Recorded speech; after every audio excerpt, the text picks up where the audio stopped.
யாருக்கு நாம் அஞ்சி நடுங்க வேண்டும்.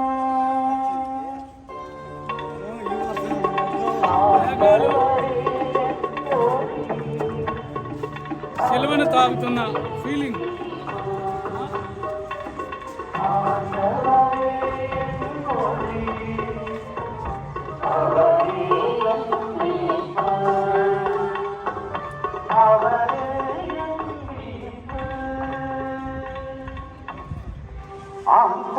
நான் மன்றாடும் போது என் குரலை கேட்டருளும்.